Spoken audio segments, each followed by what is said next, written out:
Cœur de métal.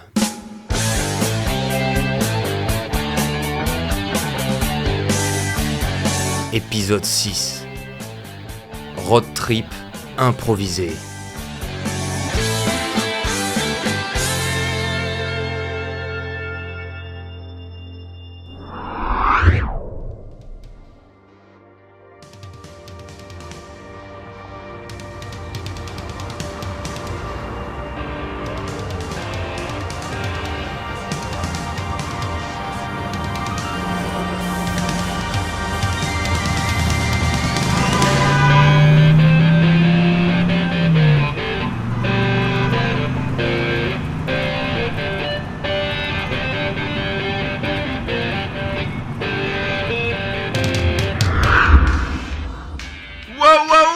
Ça chauffe sur le plateau depuis ce matin.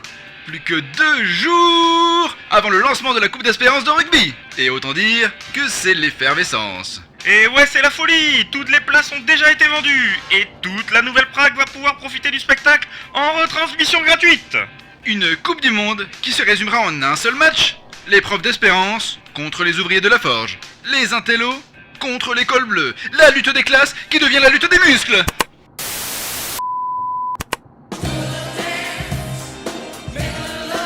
Bah, Tanaka, pourquoi t'as changé?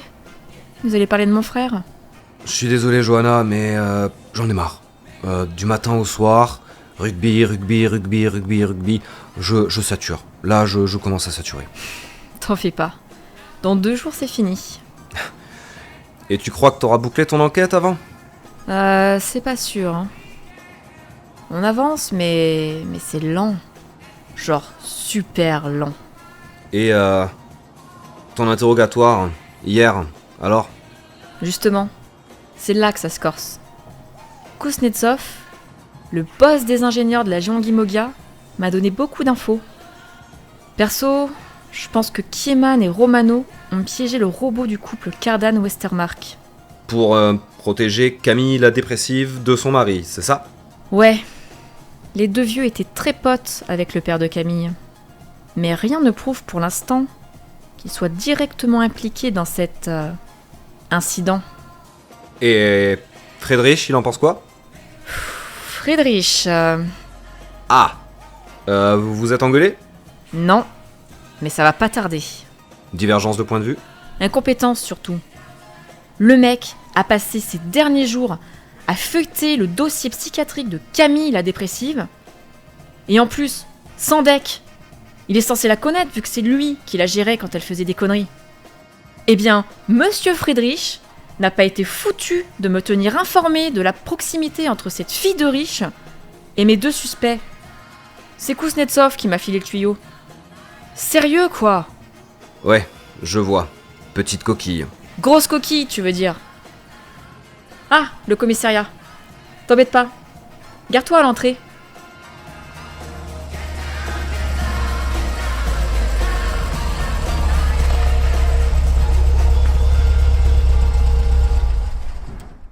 Et voilà, bon retour au bercail après une folle matinée à poser des contraventions.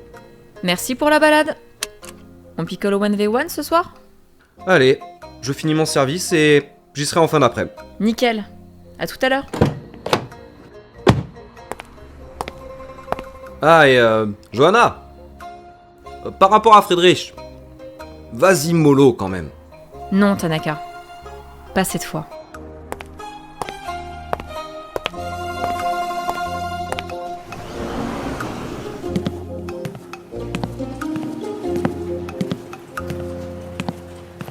Friedrich, ça va comme tu veux? Tu fais quoi? Bah... je regarde une sitcom. Cool, fais voir. Chérie, je suis rentré. Ah, déjà? Oui.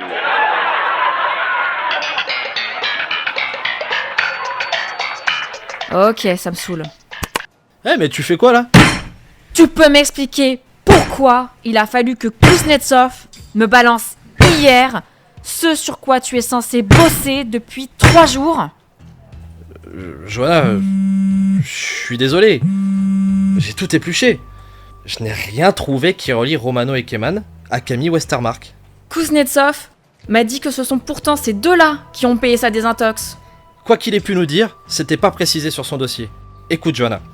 Ce mec est un connard qui manipule son monde pour arriver à ses fins. Tu l'as dit toi-même, il est venu t'intimider au 1v1. On lui a fait un test d'hypnotisme. Et que dalle. Ce gars est clean. Les tests d'hypnotisme, c'est pas fiable à 100%. Putain, mais les œillères quoi. Révise tes classiques. Cours élémentaire.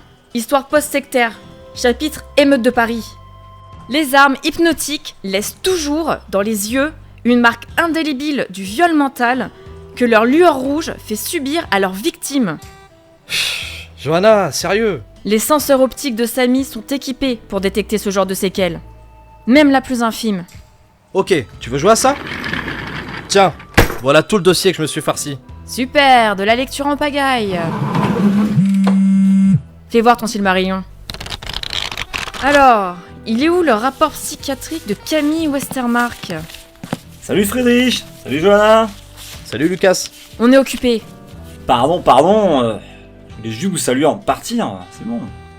C'est le bordel en ville, des robots font n'importe quoi. Là, je dois choper un robot éboueur qui s'amuse à vider les poubelles dans la rue. Puis il y a aussi... Plus tard, Lucas. Ok, comme tu veux. Putain, on va jamais s'en sortir. Alors, ça, c'est la liste des drogues que Camille la dépressive a consommées. Bah les couilles. Romano, Kieman, où vous êtes? Johanna, Friedrich, qu'est-ce que vous foutez? C'est pas l'heure de trier vos factures. Ramenez-vous. Mais chef, je... Johanna, tais-toi. Papa a l'air très énervé. Laisse tomber le dossier. Fais chier.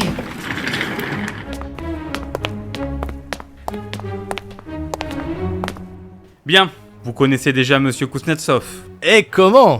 Bonjour, inspecteur Hernandez. Madame Stanford, Ici, c'est inspectrice Stanford. pardonnez-moi. Ernst Romano a disparu. Il ne s'est pas présenté à son poste ce matin et n'a répondu à aucun de nos appels. Oh, c'est terrible. Vous avez essayé d'appeler la police? Du calme, Johanna. Maintenant, toute la ville appelle au secours. On reçoit des messages de partout. Des robots vident les poubelles, d'autres mettent la musique à fond dans les maisons. Et tenez, il y a 2 minutes, on nous a signalé un robot ménager qui s'amusait à éteindre et rallumer les lumières chez l'administrateur principal. On ne sait pas d'où provient cette série de déréglages. Monsieur Kieman fait tout ce qu'il peut pour y remédier. À en juger par les messages qui tombent, il a pas l'air fou, votre soulèvement des machines. Enfin, si les robots pensent gagner en utilisant la fameuse technique du jour-nuit, Si tu regardais autre chose que ton écran, Hernandez, tu aurais remarqué que tout le monde est déjà sur le terrain, sauf vous deux. Et merde, Monsieur Kuznetsov, comment c'est possible un tel chaos? Encore une fois, nous recherchons l'origine de cette anomalie. La prévention, ça a pas l'air d'être votre fort pour vous les ingénieurs. A-t-on fouillé le logement de Romano? Une équipe est sur place. Aucune trace de Romano. Pour le moment, il ne s'agit que d'incidents mineurs, rien de grave. À l'inverse de ce que l'on pourrait croire, nous affrontons des ados robotiques turbulents, pas une armée surentraînée. Mais il nous faut Romano. Nous l'aurons, chef. C'est ton enquête, Johanna. Qu'est-ce que tu ferais, toi? Bonne question. D'abord, il faut reprendre le contrôle des robots. Jalil, vous avez dit que Monsieur Kieman était déjà au turbin. Alors c'est là qu'il faut commencer. Vous avez sûrement un genre de super salle ultra informatisée? Avec des écrans par dizaines? En effet, nous avons un poste de commandement au siège de la Gyeonggi Mogia. On s'en sert pour suivre toutes nos unités à distance. Et de là, on peut analyser leurs fonctions actives. Très bien. Commissaire, il vaut mieux qu'on y aille également. Vous, Monsieur Kuznetsov, Friedrich, ainsi qu'Ousmane. Là, je te retrouve, Johanna. Mais pourquoi embarquer ce pauvre Ousmane? Parce qu'il faut un de nos gars. Et pas uniquement les experts de la Gyeonggi Mogia. Ousmane comprend plus les écrans que son propre époux. Il se sentira à l'aise sur place, et il pourra peut-être même apporter un avis extérieur aux techniciens de Monsieur Kieman. Voilà. Enfin un minimum d'organisation. Friedrich, va chercher Ousmane, qu'il mette Samy en veille. Je veux pas qu'il fasse sauter la machine à café en notre absence. Oui, chef.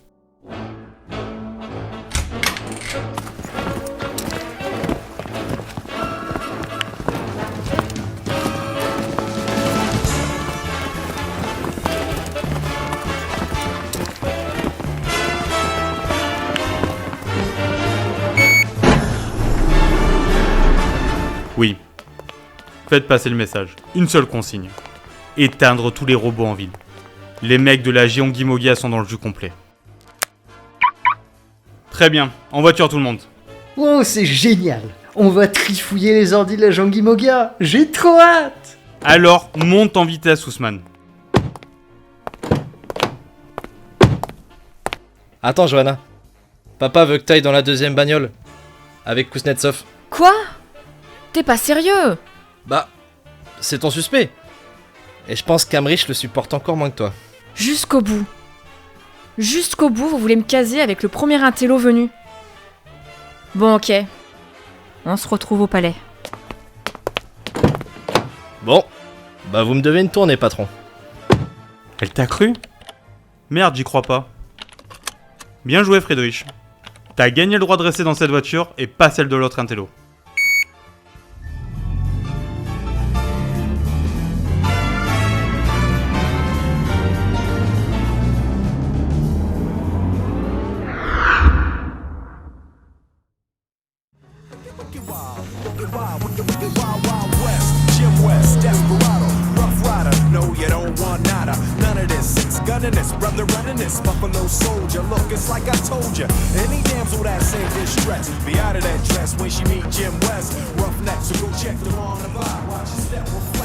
Hé, Jalil! Vous êtes stressé? Mais bien sûr, personne ne sait ce qu'il se passe. Et malgré la confiance de votre supérieur, vous semblez tous aussi perdus que nous. Ne vous inquiétez pas. Quand on a fait son service, on est habitué à ce genre de situation.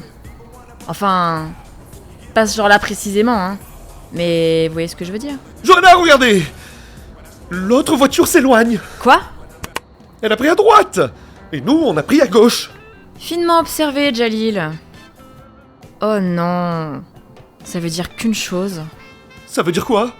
Ça veut dire qu'on est parti pour se supporter encore un bon moment tous les deux. Friedrich, tu les vois? Non, ils ont pris à gauche et ils ont disparu. Si même les voitures automatiques s'y mettent. Ok. Envoie un message à Johanna. Dis-lui que pour l'instant, on attend. On verra pour intercepter leur bagnole une fois au poste de commandement. Oh, Friedrich, tu m'entends? Pardon.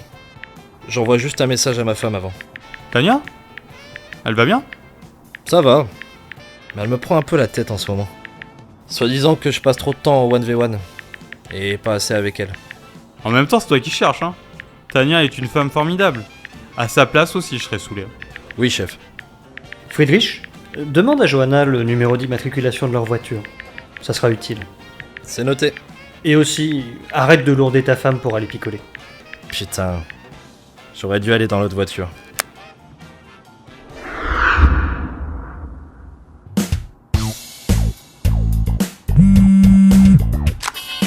Ah, un message de mon collègue.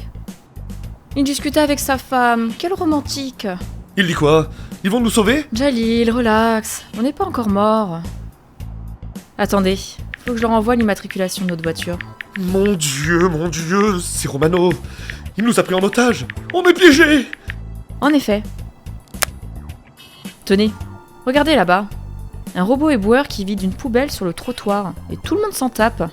C'est magnifique. Putain, Stanford! Vous ne pouvez pas vous concentrer 2 minutes sur notre problème? Je préfère profiter du paysage. Vous devriez faire de même. Tenez, je vais même vous mettre de la musique. Au cœur de la Transylvanie, Putain, j'adore ce générique. oui, c'est le pire des vampires. Vous vous foutez de moi, là. À peine. Juste, restez calme. J'ai fait mon service de citoyenneté. Je vous assure, nous ne sommes pas en danger. Allez, continuez à vous la raconter. Vous êtes autant dans la merde que moi, je vous signale. Oui, mais moi, j'ai conscience des réalités. Le service de citoyenneté, c'est 2 ans d'entraînement intensif. On vous remodèle autant au niveau physique que psychologique. Puis vous avez le baptême du feu. Là aussi, c'est pas dur de trouver une place à tous les aspirants. Vous saviez que, sur Terre, on dénombre 3 guerres civiles en moyenne chaque année ? Oui, je sais, vous avez fait la Scandinavie. On est content pour vous. Attendez, parce qu'avant, vous devez survivre à la démoralisation. Si vous saviez le nombre d'aspirants qui se tirent une balle pendant le service, vous tomberiez dans les pommes. Pour le baptême du feu, c'est différent. En réalité, on est tellement bien dressé qu'on en ressort avec aucune séquelle émotionnelle. Tenez, moi par exemple, pendant la scission scandinave, j'ai arrêté un kamikaze à main nue. Donc, autant vous dire que notre situation actuelle est tout sauf critique. Sauf que notre situation est impossible. Ce n'est pas possible que notre voiture ait dévié de sa trajectoire. Oh non, pitié. Vous allez pas me faire toute la chanson. Regardez le tableau de bord. Le trajet est bien rentré, mais on s'éloigne. Ça, c'est le premier couplet. Et vous, là, arrêtez d'être passive. Vous vous la pétez avec votre service, mais vous en branlez pas une. Second couplet. Putain, j'en ai marre. Voiture de merde, remets-toi dans le bon chemin. Je te dis de tourner. Là, vous foutez quoi, là ? La chaise volante, ça sert à rien. Il est bloqué en automatique. Rien à faire. Les portières ne sont pas verrouillées. Ah, troisième couplet. Mais quel con, c'est pas vrai! Putain de Jalil! Revenez ici! Connard de missionnaire! Ok, maintenant, soit vous vous reprenez, soit je vous assomme. Je suis désolé. S'il vous plaît, on peut réessayer le volant? Vous pourriez peut-être... Quatrième couplet. Décidément, vous êtes un rapide, vous. À 2, je suis sûr qu'on peut y arriver. L'union fait la force. Laissez tomber. Si Romano ou qui que ce soit avait voulu nous tuer, il nous aurait balancé contre un mur depuis longtemps. Et même ça, je doute que ça puisse marcher. Que voulez-vous dire? Regardez les vitres. Elles sont renforcées. Les balles de mon pistolet ne pourraient en venir à bout. Idem pour le capot et le pare-choc. Si on voulait notre mort, les portières également auraient été verrouillées. Le petit rigolo derrière tout ça veut jouer avec nous. Alors, autant garder notre bonne humeur? D'accord. Je vous crois sur parole. Cinquième couplet. Enfin. Est-ce que vous pouvez rappeler vos amis? S'il vous plaît. Juste un coup de fil. Au moins, pour être sûr qu'ils se rendent bien compte de cet enfer. Mieux vaut attendre qu'ils nous rappellent. Une fois qu'ils seront arrivés à la Géongi Mogia. Et qu'est-ce qu'on fait en attendant? On profite de la vue. Regardez, on vient de passer devant la piscine olympique. Et alors? Détendez-vous, Jalil. On prend jamais le temps d'observer tellement on est occupé dans nos affaires. On est dans le quartier sud, donc à l'extrême opposé de la forge. Par pitié, Stanford. Rappelez vos collègues. Je sais pas quoi faire. Si ça peut éviter l'inondation...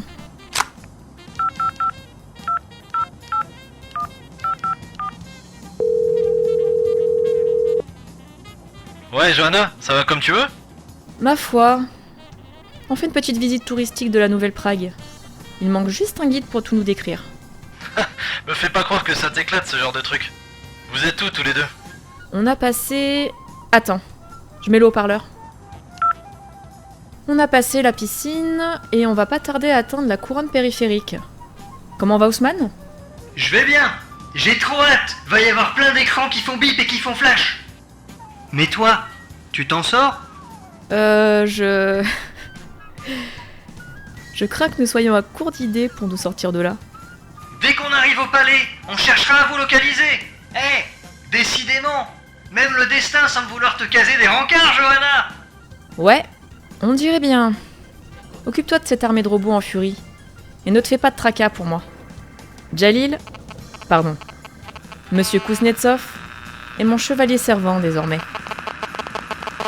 Il ne pourra pas vous protéger encore longtemps. Oula! Mon Dieu! C'est Romano? Oui, c'est le grand méchant qui va nous faire sa terrible révélation. Accrochez-vous, ça va prendre un moment. Vous tous ne pouvez qu'assister à l'émergence des vrais maîtres d'espérance. J'ai étendu mon emprise sur l'ensemble du parc robotique de la ville. Bientôt, toutes les machines de la Nouvelle Prague prendront part à ce défilé qui s'organise sous vos yeux. Cela a commencé avec les éboueurs, les domestiques, les facteurs, les taxis. Mais vous sourirez moins quand les ouvriers, les policiers et les soldats se soulèveront à leur tour. Joanna, je vous jure que je ne sais pas de quoi il parle.